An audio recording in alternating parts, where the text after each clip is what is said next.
In the first episode of this 4-part series, we talked about why workplace conflict is increasing and why high conflict behavior can have such an outsized impact on teams, leaders, and HR. In episode 2, we looked at how to assess workplace conflict more accurately, what to look for, how to spot patterns, and how to catch warning signs earlier.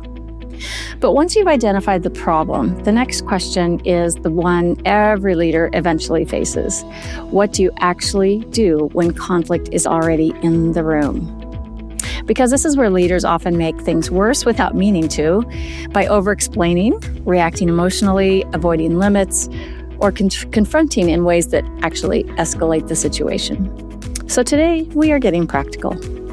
Welcome to It's All Your Fault on TruStory FM, the one and only podcast dedicated to helping you with the most difficult and challenging human interactions, those involving high conflict situations.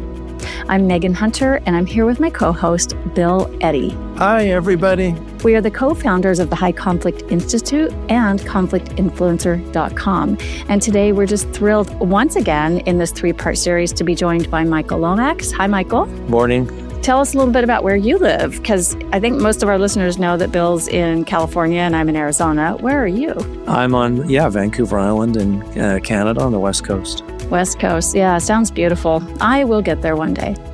So Michael is one of our esteemed speakers at High Conflict Institute and has been a lawyer and mediator for many, many years. So we really appreciate you being on the episode with us again today, Michael. Welcome, listeners, and thank you for joining us today on your archaeological dig.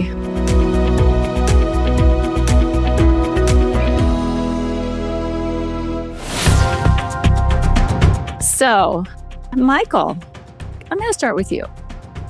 Once a leader, or let's say someone in the HR department, an HR professional, has identified a high conflict pattern, let's say there's a lot of complaining that, something bad has happened, I'm the victim once again, it's someone else's fault, or whatever the pattern might be, what usually goes wrong next?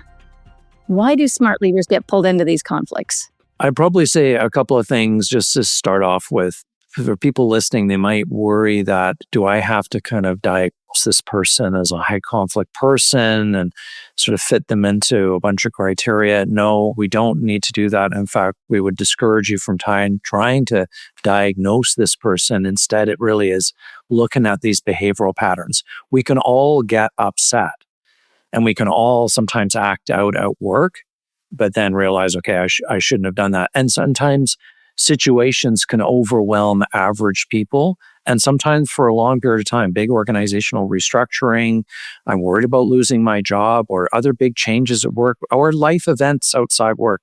All of those things can cause us to show up differently or in problematic ways. I think a lot of the skills and approaches that we talk about can be helpful there too. But this 5%, this is a small percentage of people, but in a big organization that can absolutely have a huge impact. So I think, we're looking for those behavioral patterns that show up over time, not a single event. And so then the challenge for leaders is we get caught in sort of reacting or surprise, and then we don't know how to respond. We feel overwhelmed ourselves by some of this. And sometimes we have maybe unrealistic expectations that if I can just get through to this person, or they've said they won't do it again, so that's good. We're on a better track now. This is not going to be happening again. And then it happens again, and we're shocked, we're disappointed, and maybe we even blame ourselves. So we somehow start to think, I got to fix this person, which actually takes us way down the wrong path, and actually we end up in more conflict with this person. We might end up avoiding them or avoiding dealing with it because we don't feel confident, we don't know how, and then later we overreact. And so really it is, how do I maintain this assertive middle where I'm maintaining a positive problem-solving relationship with this person, and they see me as someone, I want to see you succeed. I want to see you do well in this organization. And then I have structure, but there are rules or there are consequences for certain behavior. But this is to help you. This is to help you learn how to behave in this organization, how to succeed. And that really becomes the platform for our work together. And otherwise, if we're not able to address it, it can impact the whole team. It can cause people to leave, people to go on sick leave, that kind of thing. And so we really need to find ways to kind of assertively address these things proactively, positively. Yeah, so I want to just add a couple things, enhance what Michael said about overreacting and also underreacting. And I think looking at this as a problem to solve, looking at this as behavior, look at new behavior that needs to be done. One of the biggest concerns I have is that we avoid jumping to conclusions about the problem. And like Michael said, we shouldn't be diagnosing people, but there are some patterns of behavior, particularly that high conflict people have. They're preoccupied with blame and they don't take responsibility really for their part. A lot of all or nothing thinking and maybe some extreme behaviors. And it's important not to assume it's equally two people in conflict, it's just a personality conflict, go away and get along. And we shouldn't assume it's just one person.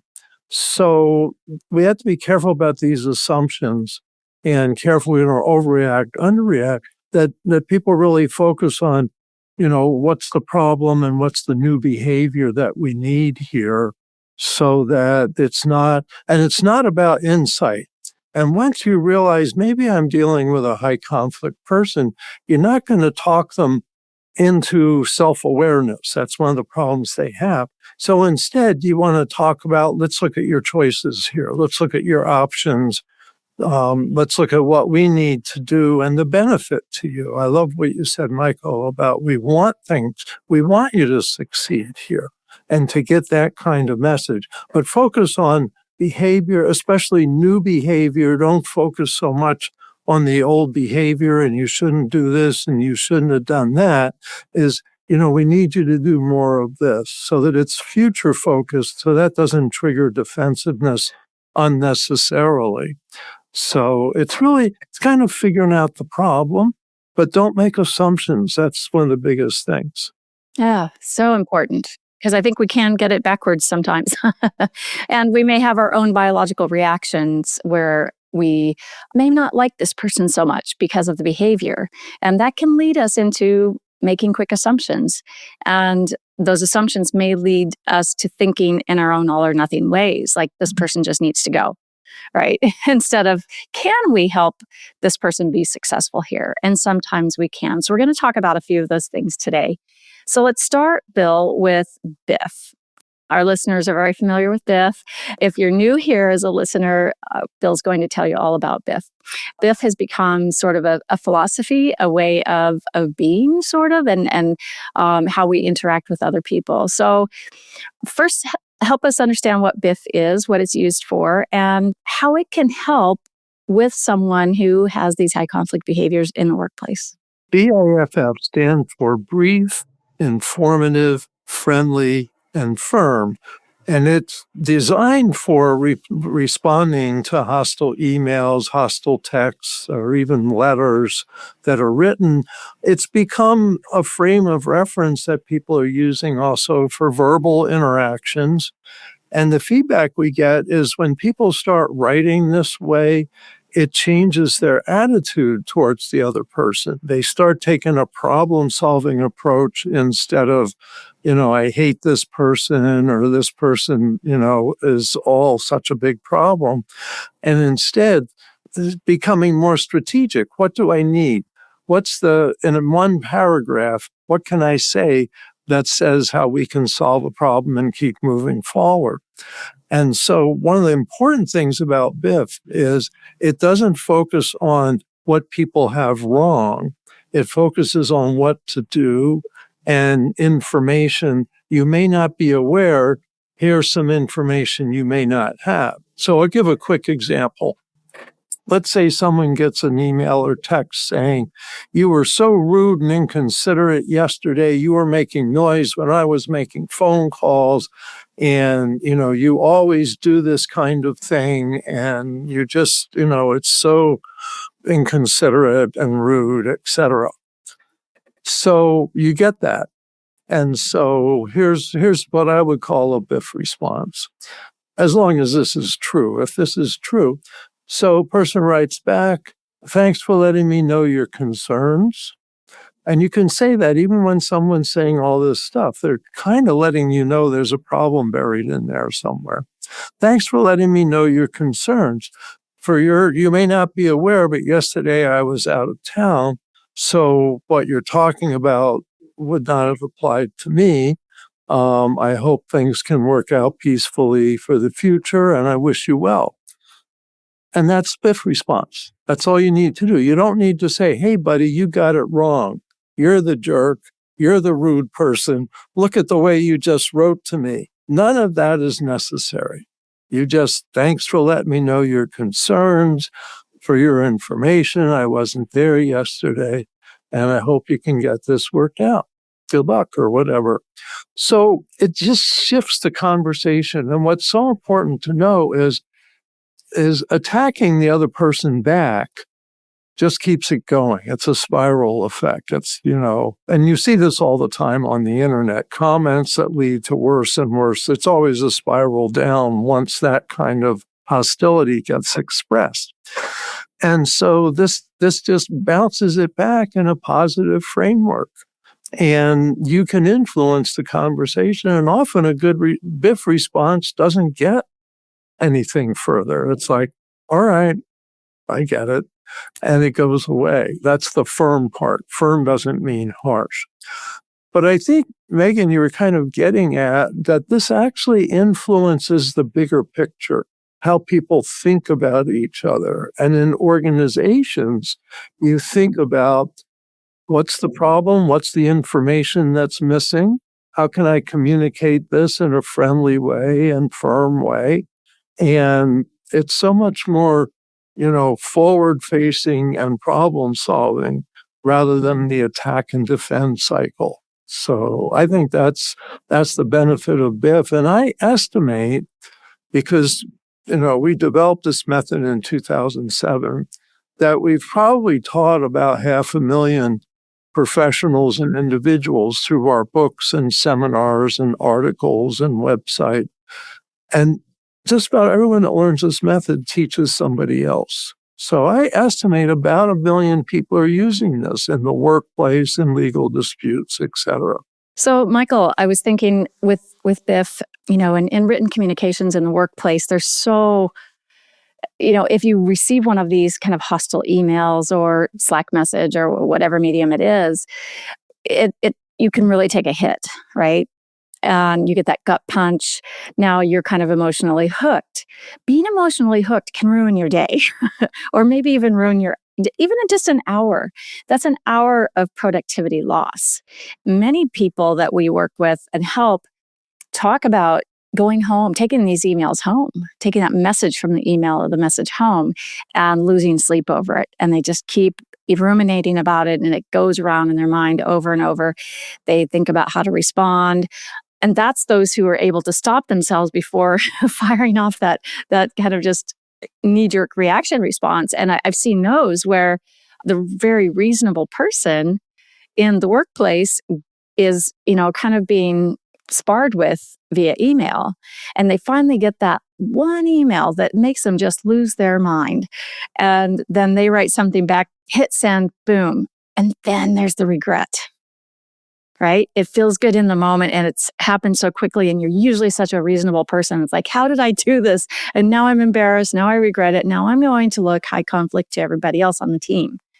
Right? So that's one, sometimes there's those that just come out in the moment. Then there's others that we do take home and ruminate over it. Regardless, there's negative outcome, right? It takes time. It causes stress. So what do you see in the workplace? Do you see other ways this is applied? Other problems it causes?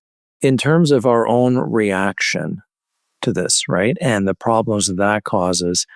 Well, yeah, as a leader, what I may start doing is I'm not checking in with myself to say, what's going on for me? Am I in a kind of defensive frame of mind here? the moment that that kind of takes over, and the research says that can happen in less than a second. And the other problem is we don't realize that it happened. We still think we're in this kind of logical problem solving frame of mind, but we don't realize if we're talking, our voice has changed, our face has changed. And if we're writing, it's interfering. We have distorted thinking. This sounds really good. I'm making some really good points. And in fact, this is the worst thing I could be sending right now.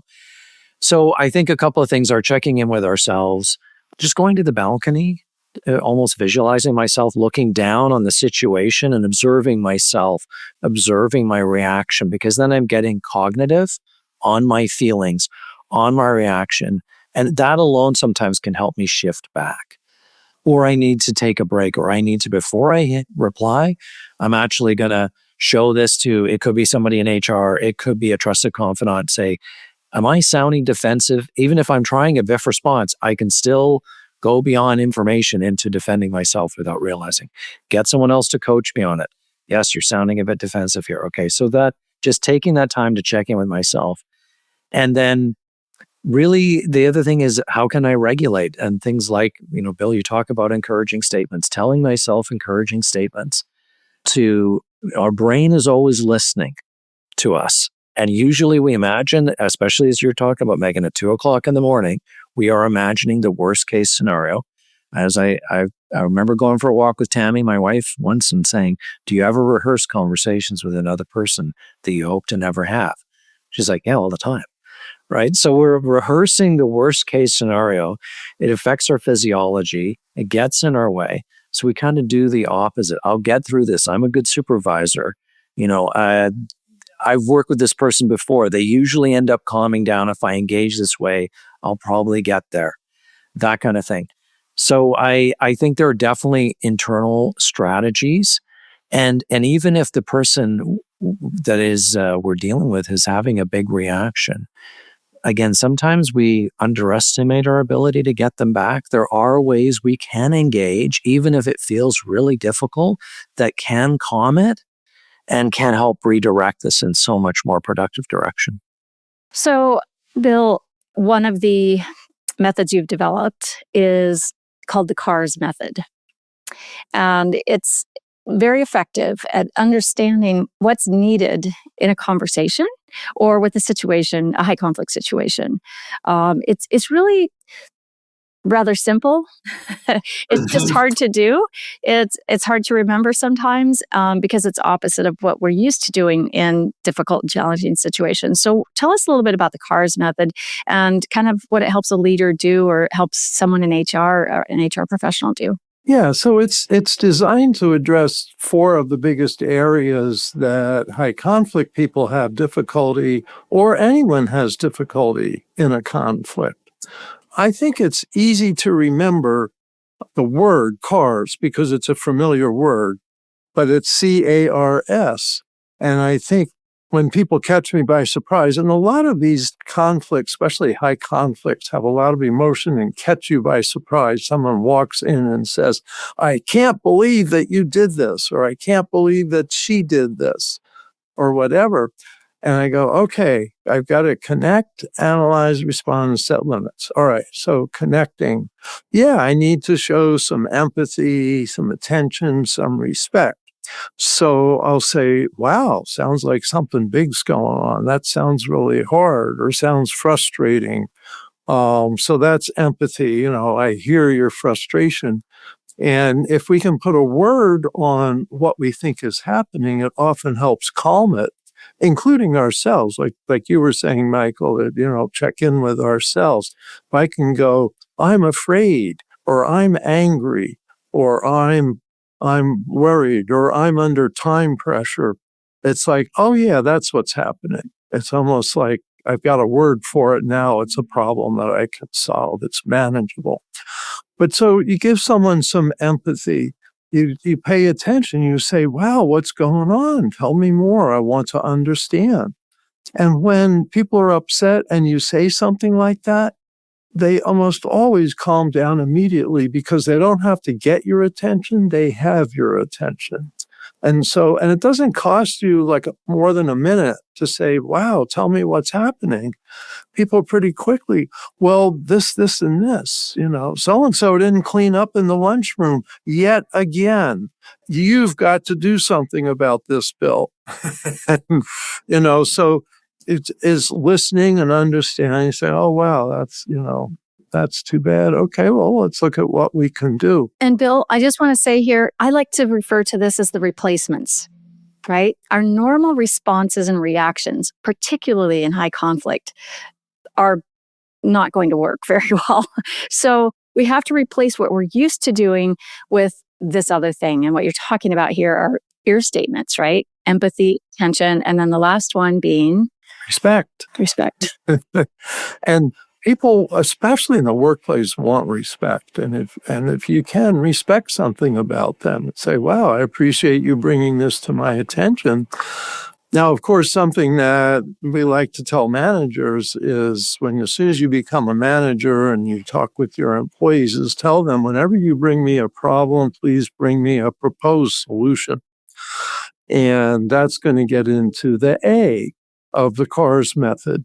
So A stands for analyzing. It's thinking through the problem. So let's take this messy lunchroom again. So you've connected with the person telling you this. I can respect your concern. That's too bad. That sounds like that keeps happening.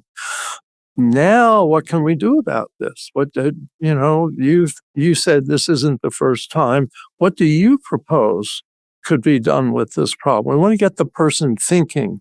So often proposals are what can help, especially with employees who are on the front line with the situation. They know more about it than I do. And so tell me what you think the solution is. And we can talk that through. And it's like, oh, well, maybe you can propose this to John, who's the person who left it messy again and forgot. And maybe when you talk to John, you ask John, so what's going on for you? Apparently, has this happened before? Is this kind of an oversight, or is this a dispute or a style difference or whatever it is, to help understand and maybe even guide the employee that came in and complained to have the discussion with John. So why don't you talk to John, ask what's happening, and suggest a solution. So anyway, analyzing options, because what happens a lot when people are real upset is there's only one way, and it's my way or the highway. But if you think, what are some of the options here? Let's brainstorm this a little bit. Then people loosen up and start thinking. And when they're thinking, they're not reacting as much. So I think it's a brain thing. The brain, if it's problem solving, it doesn't have a lot of room for just reacting. And if it's reacting, it doesn't have a lot of room for problem solving. So part of the goal here is to shift the attention from reacting to problem solving. The R is responding to misinformation or hostility. And that's like the BIFF method, verbally or in writing, like the one I said where there was noise yesterday and I was out of town. So, you may want to look into that with somebody else. And the S is setting limits. And this is so important with high conflict people, high conflict behavior, because they often are kind of going in a different direction. And they often don't really pay attention to limits. They almost ignore those because they're on their own path. But if there's consequences, then that's what's really going to get their attention. So let's say it's setting limits in the lunchroom. If this has happened before, and sounds like everyone agrees it happened before, and the person that keeps leaving it a mess says, I'm just not used to having to clean up until the end of the day. Where I grew up, we left things because we had brilliant ideas, and we were not going to stop our brilliant idea from developing by just washing the stupid dirty dish. We'll get to that at the end of the day. And you can say, well, let's have a different system and design what it's going to be, or who's in charge of following up. You've got like 6 coffee cups there that no one's washed. Maybe it's my day to wash the coffee cups. Maybe we rotate. A schedule might solve the problem. So anyway, there's many different ways, but setting limits and imposing consequences, if that's not done, then you're going to be the person that has to do the cleanup next week. Maybe that's the solution. But the idea is think in terms of connecting, and that turns into a problem to solve. Analyzing options or choices, here's your choices now. Don't try to give people insight in high conflict situations. It just triggers defensiveness. Talk about what to do. Get them outside of themselves. And if they have a high conflict personality, they're so used to being criticized, that's just going to trigger more upset. But the future and what to do is where the solutions are, and no one has to defend themselves. Like, oh, okay, let's all do this new system. Let's do the schedule. Great. Problem solved. No one has to be angry, upset, and now we can get on to the brilliant ideas. And Michael, I was going to ask you a question that we get a lot, which is, what if I have a narcissistic boss, right? We get that from whether it's an employee, it's HR, it's a leader. We get this question a lot.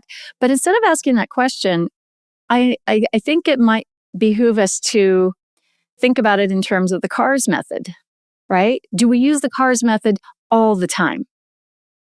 Do we use it when we have, or is like having this boss that's very difficult to work with, is that just a whole separate issue? Or can that be handled, let's say by an employee with the CARS method? It's not going to be very helpful if we say, now you're going to have to do something completely different and use, a different part of your brain when it's a different role or character, right? So I absolutely do think the CARS method is, there's some universal ways we can apply it, but the context differs, and then sometimes what we might emphasize, how we might go about it. But if let's say I have a boss, and I've been there where somebody comes up to me that, and I know if I come straight at them, it's not going to be good for me, and I'm not going to get what I want. I'm not going to be successful, and they're going to end up blaming me. So if they say, Michael, I want you to do this, and I'm like, that is such a bad idea, right? I want to kind of go, respect you. You've thought a lot about this, where I can see how, where you're sitting, that would really work out well. And then move to problem solving, information, education, choices. We could do that. And also, here's another option I see, lay that out. And even lay out the consequences of the different choices, straight information, trying to manage my tone, trying to manage my own kind of like, that's such a bad idea. We need to do this one, because then we almost end up in an argument, or somehow the person might feel criticized about what they came forward with. And you and I are good. I want the best for this solution too. That we could do that. Here's another option, information, potentially consequences, that kind of thing. And so that way I'm setting limits by talking about the consequences, but I'm leaving the person, you're the boss, you're the one making the decision, this is to help you. And then they may go, okay, I like that idea. Let's do that. They may not. And then I have to think about, over the long term, is this a relationship I can maintain? But those CARS method strategies, same with BIFF. We can absolutely use BIFF. If I'm feeling blamed or my team is getting blamed, how do I respond? So I think the same tools can work really, really well. And then what I would just say is, if I'm higher up in that chain, whether HR or I'm a senior leader, and I get feedback about that kind of leader and there's a consistent pattern, then I need to think about how I weigh in on that, how I engage on it. That's really important. Sounds strangely empowering, Michael. It gives us a real tool, right? I mean, we actually see results. Yep. It's amazing. So speaking of results, let's talk about coaching and some of the methods that, solutions that can be used in the workplace. Because with CARS method, we're talking about, and BIFF, we're talking about how we approach a high conflict situation or a high conflict conversation. So what are some of the methods we can use and applications we can use to move leaders and teams from reacting to conflict toward building better habits and better outcomes? Is there a way to handle this? Let's say we've used an ear statement and it's worked in this conversation. And that person is probably, if they do have a high conflict personality, is probably going to come back to us with another issue later, especially because you're the one that makes them feel calm and heard, right? But what is it when you have this bigger picture and we need to help leaders with more outcomes? Right. And I think this is where in the last episode we talked about HR and some of the challenges for HR and how they're trained to look at incidents versus patterns, and how, again, they're really sometimes following a process around, do we need to do an investigation, instead of maybe looking forward and saying, how are we going to improve this behavior over time? And so I think for HR, it is also seeing themselves as a coach of that leader. And the more that they are aligned, the leader and the HR rep are aligned in terms of using these skills and these approaches when they see these patterns, then the leader feels supported. Sometimes you have leaders that feel caught in the middle. I know what I'm dealing with, but when I go back to get advice, it could be from my own boss or from human resources. Their advice is either not practical or somehow it's so impartial and so neutral that I'm not feeling supported. I feel very, very alone. And then I'm going to avoid, or what am I going to do to just keep the heat off me, becomes my number one thing. But I think with an individual that we see a pattern of behavior and we're saying, well, what can we do to address that? I remember I've had managers say to me, I'm telling the person what they're supposed to be doing. Human Resources has given me the script. This is what you're supposed to be doing at work. And I'm looking at the person and I think, if they knew how to do that, they'd do it. But they don't know how to do it. That's the problem. They lack the skill. Right. And so it's easy for me to say, well, just be more respectful with your coworkers, your colleagues. You can't, you must send emails like this. And yet I've got this tool, BIFF. Am I supposed to teach them BIFF? Is that what I'm supposed to do? And that person could actually benefit from BIFF. Even if they see hostility everywhere, great. Use BIFF, right? When you're responding to your hostile coworkers, that will make them seem more reasonable. They'll show up more reasonable. That actually might change the way their coworkers respond to them. And then things start to improve. So let's say we can't go for insight, change the person or the personality, but they can learn skills and we can go for some behavioral improvement. So New Ways for Work, a highly structured, skills-based coaching method, is really good for that. The thing is, it takes time because we're talking about behavioral change. So that isn't just a few sessions. And I work with other coaches that are going for insight sometimes with these folks. And they say, I can do it, Michael. I'm like, oh, great, go for it. And then at the end of the 6 sessions, well, what do you expect when you do in 6 sessions? I don't know. You were kind of optimistic you could do it, right? So we need more time for sure.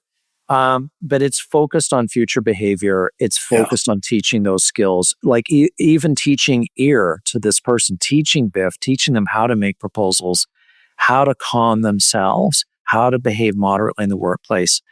And there's practice, there's accountability within the coaching process, and it actually helps build hope and a way forward for this person. Now they know what to do. And you said, Bill, focus them on tasks, focus them on what to do, not on insight. This focuses them on what to do. They start to feel more confident. They're getting better reactions from other people. This is about how to help them succeed versus shaming them. Right. And now it gives leaders in HR, what are we going to do instead of giving this person a 2-day suspension and hoping they get it? Well, they're probably not going to get it. They're going to go home, get in their echo chamber on social media or talk to their friends and family and say the organization is so mean. Can you believe they did this to me? Wow, that's awful. That's terrible. Or call a lawyer. They're not going to learn what we hope, right? Right. And so I think this kind of structured approach to coaching that is skills-based, we're not going for insight, is a real alternative, sometimes to a suspension. It gives them a chance to improve. Now we have a way to measure, and we can even ask them, what are you getting out of it? Well, this is for babies. I know how to do all this stuff already. Okay, you're not getting a lot out of it versus I'm working on my flexible thinking. I'm working on how to make proposals. Great. And it aligns with a trauma-informed no blame, no shame approach, right? So even if we say, I don't know where this is coming from, I might have a lot of empathy for this person's pain if I knew all of their story, all of their experiences. Well, this actually is still a good method, a good approach. And so, what I would say is, instead of a 2-day suspension and giving them a list of courses to take and hoping they get something out of it, and they're sitting in the back of the course going, they're not talking about me, talking about somebody else, right? Or they're getting mad. I got sent for this. New Ways for Work gives them a structured path to behavioral improvement, and it gives leaders hope for what change is possible. And I would say, like, if the leader's using the CARS method and then the employee's learning New Ways for Work, it's almost like 2 pieces of Lego. They plug in together. Now it's not all on the leader, but the way they respond reinforces the skills that the person's learning. Yeah, I really think that the coaching gives the focus on the future, on the skill. And a big part of the coaching to me is the role play practice. So let's say you've got 6 sessions, and already in the first session, it's like, tell me what was a problem in the workplace? What happened? Well, this person said this to me, and I just can't have people say things like that to me. And so I reacted and said this to them, and now here I am. I'm supposed to get this coaching. Say, okay, well, let's take a scenario like that and look at what you could say. And so let's do this. What I like to do in the role plays is say, I'll be you, and you be the person who's difficult in your situation. And you say the things to me that difficult person would say. And I'll make notes of them. Now let's switch roles. I'll say what that person's saying. And let's talk about what you can say. And of course, I often start with giving yourself an encouraging statement. So before you say anything, you're just sitting there going, I am a good employee. I know my work. I'm well trained. I've had a lot of experience. And you tell yourself that as you're being criticized, it helps you stay calm. And then, you know what, so-and-so, I think we're just going to have to agree to disagree. We see it differently, and I've got to go work on another project right now. So thanks for letting me know your concerns. See you later. And it's so simple. That's the thing. To me, what really works the best is really simple, but I didn't say it's easy. Right. It takes practice. And I think as well, for whether it's leaders or someone in human resources, you now actually have a way of measuring and evaluating whether the person is capable of not just performance, can they do the work, but also can they do the behavior at work. And you always want to be able to teach people the things you need them to do and then see if they can do it, right? Before you say it's not going to work, we're going to have to terminate them. And so in this way, we are teaching the skills. And now if the person returns and they are, they're able to engage, okay, great. But if not, we're seeing the same problems, or even it's getting worse. Even if they said, I'm loving the coaching, this is great, but we're just not seeing the changes at work we need to see. Well, now you've taught them, you've given them that opportunity. And now you're more confident saying we need to go to the next step. I mean, just and imagine that's a real benefit. Yeah, I was just going to say that's a real benefit of the coaching. And there's a lot of times we've had where people either refuse to do coaching and say, well, then look, I'm close to retirement. I'm just going to retire. Or I've just found this other job. I'm out of here. Because some high conflict people don't want the humiliation of needing coaching, when in fact it can really be helpful for success. But they interpret it as, I'm being treated unfairly. And so some people just leave then. Some people go through some coaching and don't learn from it and need to be moved out of that division or maybe the whole organization. So coaching isn't just improving behavior with high conflict people. If they're not going to improve behavior, it helps you find that out rather than just, firing people before you know what their potential is. Mm. So thank you, Bill and Michael. Really fascinating conversation. Listeners, thank you for joining us here in episode 3 of this 4-part series here on It's All Your Fault.